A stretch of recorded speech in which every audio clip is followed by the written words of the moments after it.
It's the Opie and Anthony Show. Fallout Boy, I don't care. Catchy as hell, Pete. Pete Wentz in studio. How are you, sir?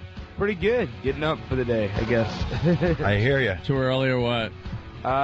No, I'm still on LA time, so it's like 4:30, I guess. Yeah, then it's even better.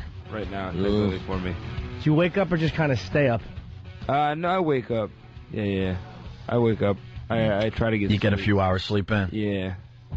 Not living that rock star thing where you stay up all hours and don't wake up till noon. No, not really. I guess the big elephant in the room is that I have a kid. Yeah. So it's a little harder to do that. Seemed like a good idea at the time, huh? Yeah, it's definitely one of those things where I'm up every 3 hours anyway, so it's not that big of a deal. You were the DJ at a party I was at. It was the UFC party when Forrest Griffin beat Rampage Jackson that weekend, and it was Dana White. It was the worst party ever. There was like 90 guys and 2 prostitutes dancing with UFC guys. It was the worst. It wasn't the music that was bad. It was just the fact there were no chicks there. What the hell is the UFC doing? I don't know. I know that I played a lot of really bad 80s music. I remember that. That was one of the problems. I remember the music was a little too quiet. Yeah. And I remember when Rampage walked by me, I thought I was literally going to be murdered. I was like 4 inches away from him, and it was the scariest moments of my life. That was the fight where he had problems afterwards, right? Yeah, he was probably on his energy drink binge by that point. Because we've had him in, and he couldn't have been nicer and sweeter. We love Rampage. Yeah. And we hear he's back on track, which is very, very good news. No, the problem wasn't the music. It wasn't the music at all. It was literally Dana's invite guest was all men, and I was very creeped out by it. It was just me and stupid Bob Kelly standing there. You would think the women would love the UFC thing, right? You'd think. But no. No. All right, we're going to have to... Dana's a good friend of ours. We're going to have to call him and ask him about that. I think they like some of the guys, but then they watch it for 2 seconds and realize that they're complete maniacs. Yeah. They kind of think, they probably picture in their head, I burned dinner one night. What's that going to be like? Yeah. There's no tapping out on the kitchen floor. You're pretty much taking your beating. Well, this is what I do for a living. What's wrong, right? Yeah. We have, I guess we have to ask you, because our Sam put pictures of your penis, which, look, we've all done it. I mean, please, what's the use of technology if not to do that and send it to somebody? Of course. What is the point of a camera phone, right? I'm with you. Yeah. What happened? Did the fan you send it to, like give it out, or did it, how did that get out? Well, what I think, the way I think it got out was it was sent to an ex-girlfriend, and I think that is how it got out. I'm not really sure, to be honest with you, whatever. And everyone's like, oh, yeah, you must have leaked it on your own because it's like it makes your band way bigger, this and that. I'll be honest. There's a lot of better ways to make your band bigger than to... it's like having the entire world walk in on you taking a dump. It doesn't hurt, though. How can an ex-girlfriend not be trusting? Yeah. Well, the thing is, too, that what you should have done is, because the giveaway is the tattoo, because you got the stomach tattoo. It's like, next time you do that, you should just leave the T-shirt down. Make sure the tats are covered. If the tats are covered, they can never prove it's your hobby. Jim's a pro at this. Jim knows how to do this the right way. I always position my camera so there's no giveaways. There's nothing with me in the room. It's like your new book is right there. Yeah, exactly. Or there's like a mirror showing my fat face on the side. I always make sure it's just... You ever see some of those things? I don't know if they're scams or not, but an old teapot that was being sold on eBay, and you could see the guy's reflection in it as he was taking the picture of it, and he's completely naked. Oh, really? Yeah. You could see a subtle reflection of him, just gut hanging out. Schlong. That is crazy.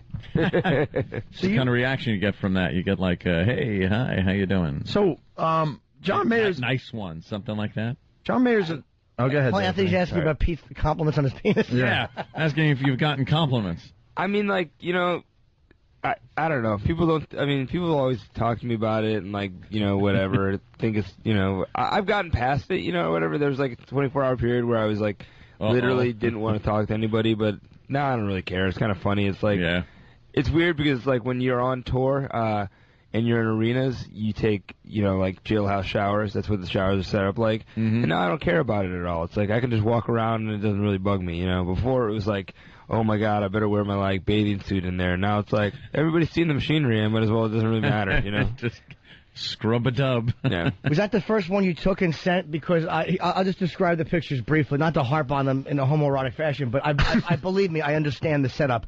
There's a lot of angles you got to take. You want it to look very natural and impressive. Yet, you don't want it to look like you just stepped out of a freezing shower. You got to prepare it properly.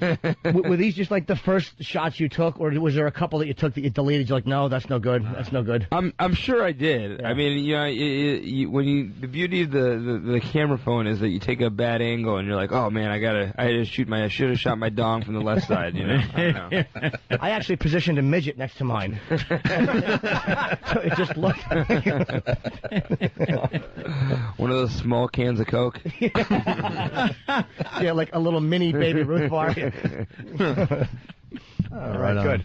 So, what were you saying about John Mayer? Well, we're trying to figure out this guy crush thing there, Pete, to be completely honest with you. Sam, what were you saying just before Pete came in? I want to make sure we don't misrepresent this. No, I just said when I was doing my research online, it said that what he said was that above the waist, it's all good, but below the waist on guys, he's not interested in that. Right. But you would kiss another guy? I think this was said probably, about 5 or 6 years ago, something like that. And that was more in a... It was kind of like a shock value thing, but it was kind of more in the way that, I'd be going down the street and someone would be like, hey, you're a... I don't want to say it on air, whatever word for gay people. Derogatory term for gay people. And I'd be like, if that's the worst someone's going to say about me, I would be like, yeah, sure, I am one. Who cares? Whatever. But, there was never a point where I was like, hey, I'm really into men or something like that. You know what I'm saying? Yeah. I mean, at the same time, can I sit here and tell you, Johnny Depp, I know Johnny Depp's a good-looking guy? Yeah, he is. I think he is a good-looking dude, whatever. Do I want to, give him a BJ? No. Would you snuggle with him? No. All right. It's because the weird thing is, when I was a kid, I had this thing with Kiss when I was a little boy, and it was almost like I have to look at it and go, that it was beyond just being a kid liking. Did I have a thing for them? I wanted them to hug me.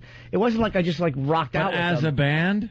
Yes. The whole band? There wasn't just one guy? I think Paul was my favorite. Paul? Yeah, of course. But I wanted them to hurt me. Run your fingers through his hairy chest? No, I didn't want to do that. But no? No. Are you sure? Positive. Okay. Just asking. Or maybe we think that anytime you have an affectionate feeling for another man, that there's got to be some homoeroticism to it, and it's not. Right. Yeah, it's not. You could just be buddies. But you wanted to be held by Kiss. I mean, yes, you tell much. that classic story where what was it? It was a dream or something? No, it was a recurring daydream where Kiss would beat me, and this is the truth, they would hurt me and throw me down the stairs with their makeup on, and then they would hug me and love me and make everything better while I cried. And that was when I was 7 and 8 years old. Ghoul you that are. was my recurring fantasy. Is that they would, it's all right, and they would just comfort me and wipe my tears. Just but creepy. they did it. Have you guys had him in? Oh, and he made me actually tell Paul Stanley the story. It was many humiliating. times. Yeah, and Paul awesome. hugged me. Yeah, it was kind of nice. Paul hugged you. That's right. I forgot about that. Yeah, but Anthony hates Gene Simmons. Let's not bring it up right now. Gene is a tool. That could take away from the Pete Wentz interview that is going down right now. You now in 2005, is this accurate? We never know if our stuff is accurate or not. Did you really take an overdose on purpose? Was that were you really going to check out? I think it was like a shut my head off kind of thing. I've never sat here. Everyone else sat here and said, oh, it's a suicide attempt. You were trying to kill yourself. But you know what? At that point of my life, I just wanted to turn my head off. I wanted to turn my brain off, kind of. What was going on with it? Man, so much. I was I was being prescribed a lot of stuff, and I was mixing them together because I thought I knew better than the doctor. And the more stuff you mix together, the stranger your brain chemistry gets, and you start thinking weird things. You know what I'm saying? And it wasn't smart. I wouldn't recommend anyone do it. I'm glad a lot of people were like, yo, that was your best record. Those are the best shows I ever saw. Like, dude, those 4 years or 3 years of my life were a total haze where I hated myself and didn't want to be around. And so I'm glad I made it out. And so for when people go, oh, that was awesome, it's kind of always weird for me because I'm like, I didn't even like myself then at all. Hey, I got to ask you, what was the weirdest thought you had during that period that you could remember? Because I think that's really, really interesting. Man, a lot of times I was taking I was taking like Klonopin, and then I was taking Xanax. I was taking Klonopin, and then I was taking Ambien, and I would have all kinds of, like, the Ambien ones were weird. I had to have my friends record me because I would just say weird stuff. Like, there was one where I was like, it was recording where I was like, oh, you want to talk to Pete? You can't talk to Pete right now. He's not here right now. You can't talk to Pete, or whatever. It's like, Ambien's a weird thing, man. Like, don't take that and stay up. You know what I'm saying? It's like, yeah, that's why they weird, say, a real fall asleep after you take it. Yeah, a real weird side of you comes out. Yeah. Huh. I knew somebody who would night cook on Ambien. What's night cook mean? Would get up and start cooking. And not finish things and go to sleep. Right. And, the stove would be on fire. People, I hear about it. Like, there's night sex. Jack Nicholson talks about how he woke up in his car, out just like out behind his house or whatever, and he was like, I'm not gonna take that anymore, So. Now, when you said you were like trying to shut off the head, because I kind of been there at one point, so I definitely get that. Were you saying like, all right, I'm going to take X amount of things, and you took it, and what actually what was happening that night, or what stopped the process? Like, what stopped it? I was on the phone with my manager, and he heard me slurring my words, and at that point I didn't, drink at all, and it was like he knew something was going on, and I was being really weird or whatever, and he called my mom. Mom called me, and my mom, it's kind of like a lame whatever story, but like that's just how it happened. My mom picked me up and went to the hospital, and the rest is history, I guess. They pump your stomach? Yeah, they do the charcoal thing, and whatever. It's not a whole lot of fun. Yeah, I did that stuff when I was a teenager, the cutting thing, but then it was bad, and I knocked on the door and woke my parents. It's like embarrassing. You look back on it. So embarrassing. Yeah. I'm cutting. Yeah, I'm a cutter. Yeah, notice me. It's so embarrassing. You couldn't just wait until someone noticed. You had to be like, That's the part that's humiliating. Yeah, if they had just busted in on a whim and seen me laying there, like, all right, I gave it a shot, and whatever, I missed. But this was one where I was like, I just wanted a little attention, and then I knocked. I'm a cutter because of you. Oh, just. Yuck. So I'm always interested in other people's. Yeah, vibes. sometimes you got to kind of not think so much. Don't you think like people that are kind of stupid or kind of lucky? Totally. It's like I hate when you're sitting there and thinking too much. That's why I get goofed on a lot, because I leave the TV on at night and I fall asleep with something on, because I don't like just laying there with my own thoughts.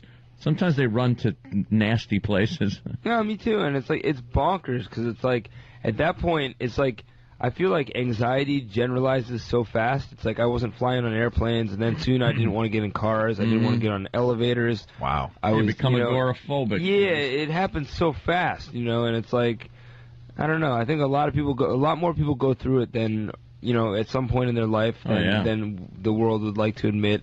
And the funny thing about I think about America is we want people to be happy all the time, and like, we never want people to be like, it's okay that you're down, you're feeling kind of crummy, let's get you feeling better, rather than just being like, put on a smile, what I'm saying? Like, figure out your life.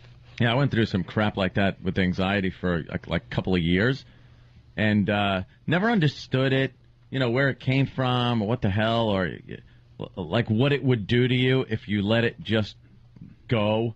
You always think you're going to end up in a straitjacket, running around a padded room. And then I remember one day I was just so fed up with it. Did it just click off? No, I said to myself, okay, whatever's going to happen is going to happen. I'm going to rip my clothes off, run down the street, and end up in a mental institution. Go ahead. I don't care at this point. Right. And nothing happened. And then after that, it got better. Yeah, I literally could not, like, when our band was breaking, like, from under the cork tree, I could not get on an airplane. Like, we drove everywhere. Wow. And everyone was like, it's going to end. One day it's just going to click off and you're going to be fine. And I swear to God, one day it just did. Did the rest of the band fly? Yeah. But some of them were nice guys and would ride with me, give me company. Right. Yeah, the first time I flew in years, and it was because of anxiety, was when we had to go out to L.A. For the X Games? No. That was the first time we flew to Boston from Boston to L.A. Oh, gotcha. Right. That was the first time in years I had flown, because I always put it off. I was petrified, And then I had to get on this plane because it was, a great gig. And you can't really drive cross country when you have to be there by Monday. That's why I drank a case of beer before I even walked on the airplane. Well, that explains a lot of things now. Oof. They cut them off on the plane. How many people get cut off on a plane? I was nice about it. No, 2 people in history, you and Richard Reed, the shoe bomber, have been cut off from alcohol on a plane. I had a paralyzing fear of it, too. It's like I thought it was going to hurt my career. Like, 'cause I would not get on a plane, and I finally said, "Okay, I'll fly." I had to go to a festival in Denver, and we're halfway through the flight, and they're like, ladies and gentlemen, we have a problem with the fuel transfer. We're going to have to make an unscheduled landing in Chicago, so they're jettisoning fuel out the wings, and this is like when I finally muster up the courage to get on a plane. Yeah. And they have to shoot fuel out and then land. It was hard. It was hard. And the woman next to me was really old, and she had dumpster breath. I'll never forget the old lady with horrible breath sitting next to me. We're going to light the fuel so it looks cool. What? Yeah, those guys can handle it. They might as well make it look cool for everybody else. So you're married? I am. And you have a kid. It's almost like a normal life. Is it like is it changing the way you do business outside, or has it changed nothing? What do you mean as far as business? Just touring and the way you carry yourself in the career. I mean, aside from the obvious, you have to get less sleep. Yeah, I mean, I find myself going into dad mode, like we're playing shows and I see kids in the front row getting crushed, and I'm like, the dad in me wants to be like, hey, chill out, calm down a little bit. Yeah, That's which so is kind of odd, That is weird. It's weird. It's weird because it's like it flips on too.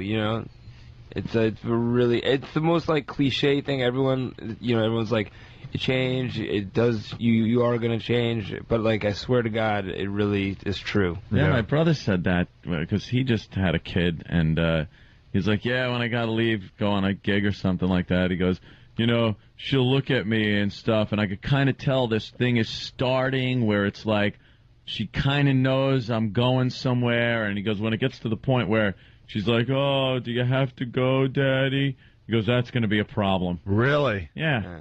This is my brother who didn't give a flying F about anything. Just to do his drugs. Yeah. Whatever. And then, boom, he has a kid, and I always call it falling asleep next to the bean pod in, Invasion of the Body Snatchers. Because it's like, no, I don't want to do this, I don't want to. And then you wake up, it was all fine.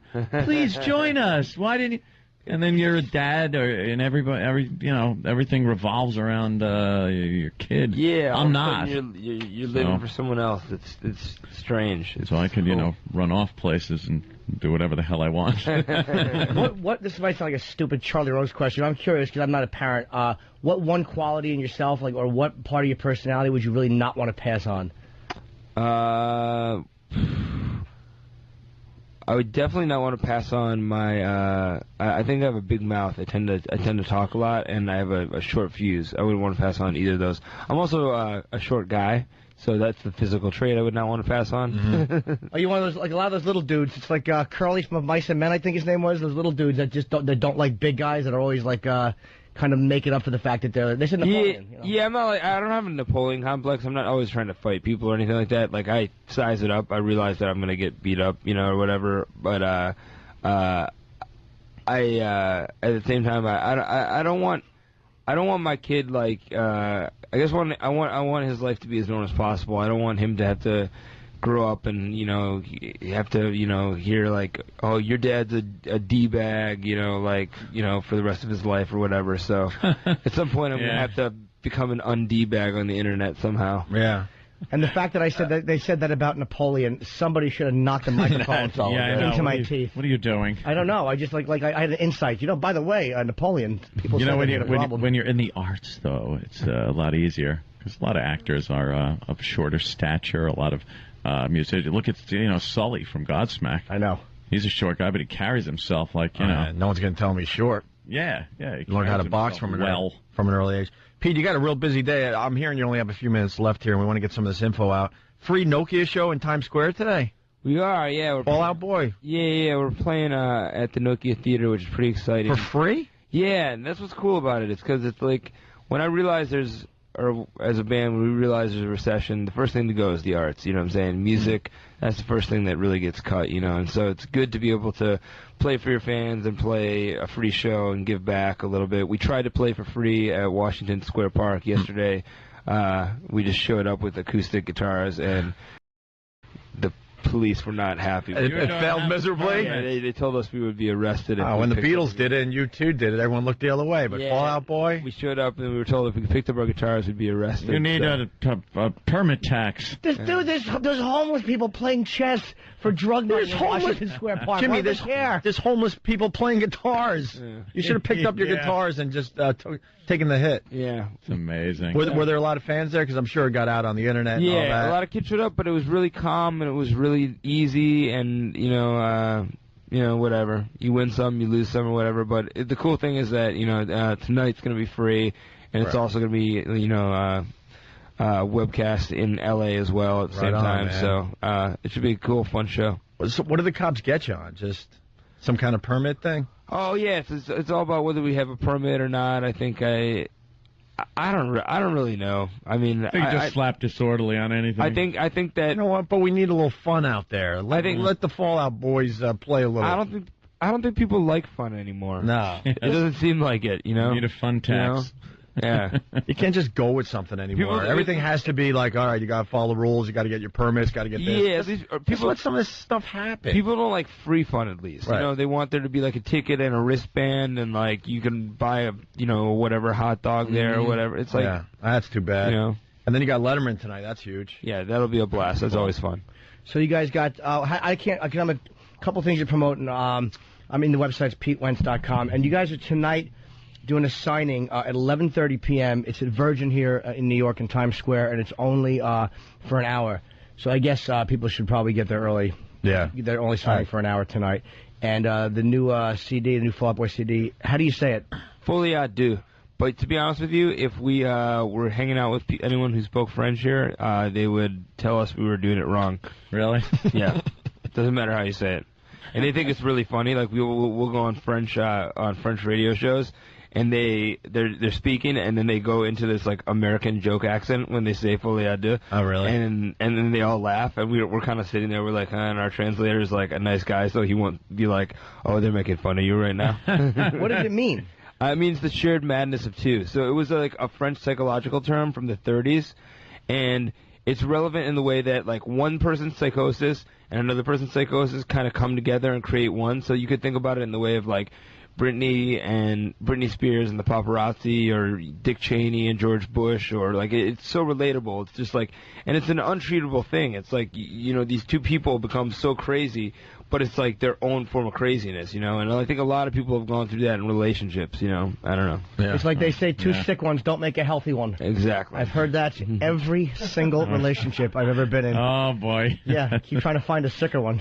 So that's what you do. It's like, because I have major problems, so you try to find someone that's more of a psychopath than you are, so you feel healthy. Good luck with that. Yes, and you can abandon them someday. Hey, you're downplaying the whole thing that happened in Washington Square Park. So the cops show up, and then there was an impromptu sing-along? Yeah, the kids were pretty cool.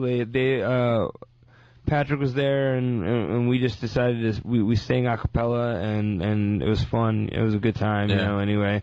And no one got arrested, so. All right. Well, we'll get you out of here. Pete, you're all right, man. I didn't know what to think, because, you got a lot of stuff going on out there, and right. You're, what am I trying to say? We enjoyed the interview. Yeah, absolutely. Absolutely. Very honest guy. We like that. A lot of you guys come in and it's like, man, the penis thing, I don't want to talk about. I don't want to talk about that. And then you sit there like, well, what do you want to talk about, dummy? Yeah. It's good that you're honest. So why don't we play a track from the new CD, Fall Out Boy, America's Sweetheart. Thank you, Pete Wentz. Thanks, guys. This is America's Sweetheart.